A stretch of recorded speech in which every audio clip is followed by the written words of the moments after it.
when you're in business and you're hiring people, you take the talent that you have and your job is to make them better.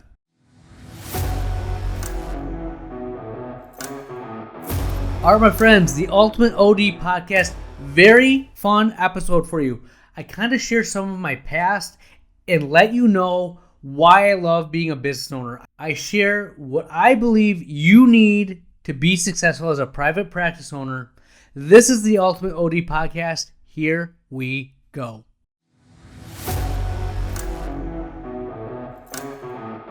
All right, welcome to the Ultimate OD podcast. Thank you for the likes, subscribers, comments. We are going strong. We are getting better. This is my joy, my pastime, optometry. I love talking about it. I got a question the other day that I thought was worth sharing to the entire audience. And it's, what do I love about being a business owner? And I'm going to start off with a little story. I grew up just loving sports. Eat, breathe, sleep, sports. Name it, I played it. Football, wrestling, soccer, baseball, track. I'm trying to think if there's anything else, but those are things. Powerlifting, weightlifting, wrestling, you name it, I did it. And my sport of choice, surprisingly, at a 5'4" height and $130 dripping wet in high school, was football. I ended up going to college and playing, so I was pretty good, but just not naturally inclined. But the thing I love most about football, and most sports in general, is I love the off season. I love the idea that I was going to do so much work, I was going to get so much better, that when the season came, I'd just be that much better than everyone else. I'd be able to be stronger, faster, quicker, better. And I love the off season. Football was the best because it involved running, lifting weights, things I enjoyed. Okay? And eventually, when I got to college, I realized, you know what? I'm not going pro. And the story I told myself was that same preparation applied to academics. So in college, when I realized I wasn't going to go to the NFL, I started really focusing on school. And I loved the idea that the professors in my bio classes would set the curve based on the highest score. Whatever the highest score was, they then set a curve, and that's how they did it. And I wanted to just annihilate the curve. I would think that me studying was my off season, and the test was the game day. And I don't know why I was so crazy to think that. Talk to any of my friends when I got to ICO. They saw me studying like crazy, and it was because I wanted to get the best possible grade. I wanted to be the valedictorian. And it means nothing now, but I literally set the goal and went after it and got it. Okay? Now, there were plenty of people smarter than me. Just like in football, there were plenty of people bigger than me. Faster, stronger, better, naturally more inclined. But that hard work paid off. It got me to the point that I am right now, and I still have that mindset. And when I look at the things that I love about business, I love how they parallel sports. And then that sports aspect I applied to school, and then when I graduated, I applied it to what I do now. And running a business, running a private practice is the ultimate preparation and see what happens. There's not an office here that's really directly competing with me, but at the same time, we're all competing for the same patients, all trying to do the same profession better than everyone else. Whether we like to admit it or not, we are competing. And we're competing with other businesses. Like, people only have so much money. Where are they going to spend it? Can you get them to understand the value that you offer? So I love that preparation aspect. If you're going to go into private practice, one of the lessons I want you to take away from this, or if you're in private practices, you have to love the journey, the preparation for game day. Okay? Now, game day in our business is every single day you show up. But we like to look at business in terms of quarters and years. Did you have a good year? How was last quarter? You can use every quarter as that thing you're working towards. This year, we've worked really hard to do a lot more medical, build a dry eye suite, and grow our office. And I can see as the quarters come in, as the year is almost done, that we're meeting our goals. The work that we put in, the effort that we put into marketing, the new pricing strategy, how we're approaching our exams is working, right? Preparation, outcome. You have to love that. If you naturally like that type of thing, private practice is for you. The next thing I like about private practice, being in business, being a business owner, is, again, almost the same as being a sports, a team, a coach, etc. I love that you have your team and you have to get everyone on the same page. So when you're setting your goals, when you're preparing in football and then optometry school, I was trying to make me better.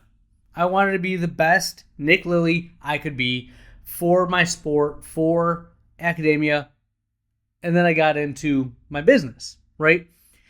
And now you're more of a coach. When you have a team, you rarely will get to pick every single person that you have from the best of the best. You kind of pick your team, but you get the best of what is available to you, right? You're not going to have the dream team you think when you're in school. When people are thinking about starting their practice, they think about the perfect employee that loves what they do, that are going to show up every day, that are going to work hard, that are going to do exactly what you tell them, and they're going to be good, right? Well, when you're in business and you're hiring people, you take the talent that you have, and your job is to make them better. You have to get the most out of each and every staff member and deal with their ups and downs, deal with their psychology. Coaching a football team or a basketball team or whatnot is getting a eclectic group of people to be on the same page. And there's gonna be a star and there's gonna be role players. Everybody wants to be a star. I don't care if you say, "Oh, I like my role, I like what I do." Deep down, there's an inherent desire to be the best at what you do. Now, some people have a bigger desire, a bigger want and need to do that. And others, it's not as big, but it's there, right? That's human nature. The key is to get those role players to accept their role and make the team better, right? The Scottie Pippens, the Ray Allens, you name it, the role players that make the team what they are. You can't have a team full of stars, right? You need to have a bunch of people that work together.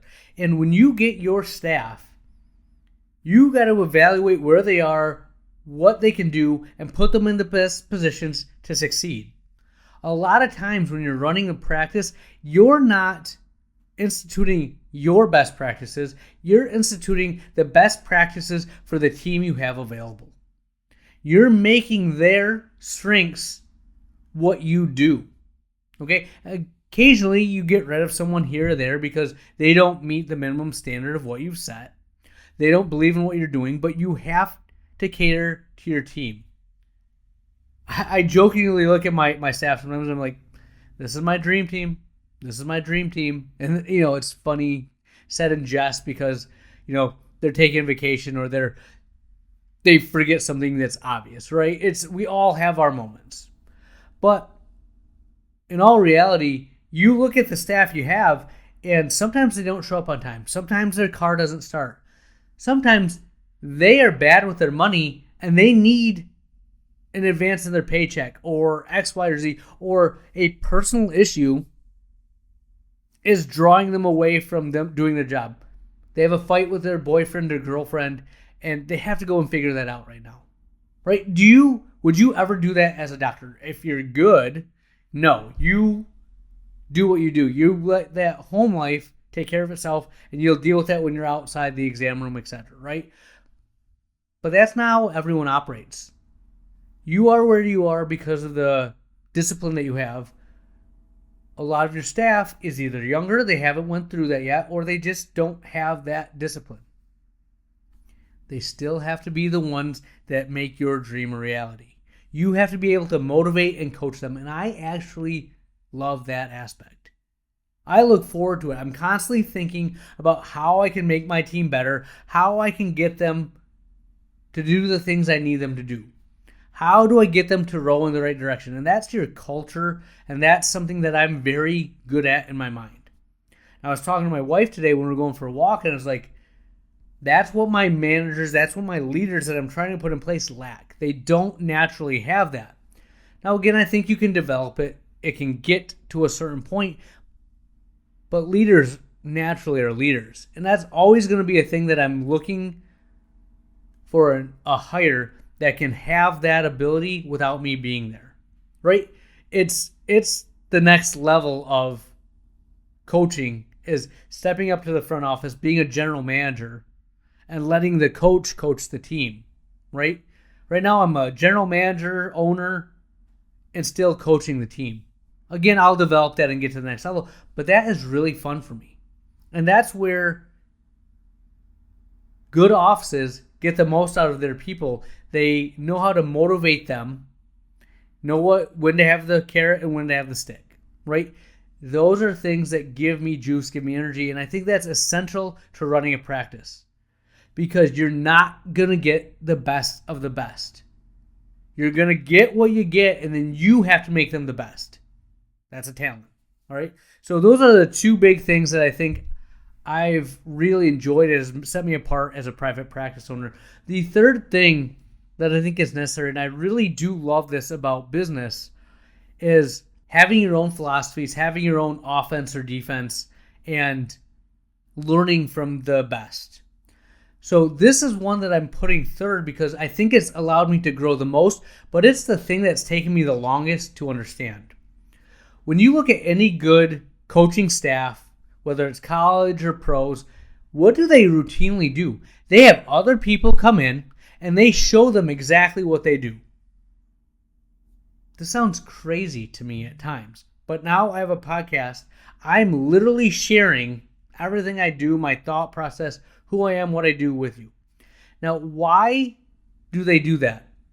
Because the greatest coaches, I'll use Coach K, Mike Krzyzewski at Duke, would routinely have other coaches, and I know many a coach that went to his camps and listened to what they do, and he'd tell them exactly how he coaches players, the practice design, his philosophies on running the offense, the nuances of a backdoor cut, etc., right? And they would do that because they know that's not the secret sauce. The secret sauce is execution. Being able to be disciplined enough to do what they are teaching. Everyone hears what's being taught and they put their own little twist on it. That's why there's just a sea self-help books, how to do things, YouTube channels that are explaining X, Y, or Z. They're giving away the secrets, and there's not a million of these people doing it because very few people can actually execute the plan, right? Execution is key, and I found that that's also very fun for me. I'm part of the PERC P3 group, and I go and I talk to these other doctors who are doing what I want to do, and I'm taking their ideas and I'm implementing them in my office, and I've seen the biggest growth I've ever had in a 6-month, 1 year time frame, right? Exponentially, because I'm surrounding myself with people that have done or are doing what I want to do. Iron sharpens iron. If you're listening to this podcast, you believe that. You wouldn't be listening to this if you thought you knew everything. If you didn't think listening to these things, listening to other doctors, their philosophies, their views on things would make you better. That's why you're here, right? Take it to the next step and get a mastermind group. Start talking to the representatives, the vendors that these people are using. It's not just advertising and marketing. These people are good at what they do, and they can share insights. That's what I love about being part of these groups. So those are the three biggest things in my mind that I love about being a business owner is I constantly am in a state of getting information and preparing and then competing every day to be better than everyone else, right? It is a competitive environment. I'm trying to develop my team and my talent to be the best they possibly can be, to take advantage of their skills and abilities and making the office complement what they do to be that much better. And I love the collaboration with my fellow coaches, my fellow private practice owners, sharing ideas, having that camaraderie that we're all in this together and we all want to get better, and learning so much about business. How to be better, how to be a better doctor, how to motivate your staff, how to move the needle. Very few people get to show up every day and compete, and I love that. Every single day I get to compete. I get to see if I have what it takes to be in the game. Not many people can be in the game day in and day out. A lot of doctors, optometrists, like the idea of private practice, and then they see what it is. They see that roller coaster ride where you're up, you're down, staff's quitting, staff's coming back, patients are angry, patients are happy. It never ends. I eat that up and spit it out because I love it. Sometimes you like the idea of it, but you get in and do it and you realize it's hard work. That when you take a sick day, you don't get paid. You don't have paid time off. You don't get these paid holidays. You have to fight through that. I enjoy the crap out of that.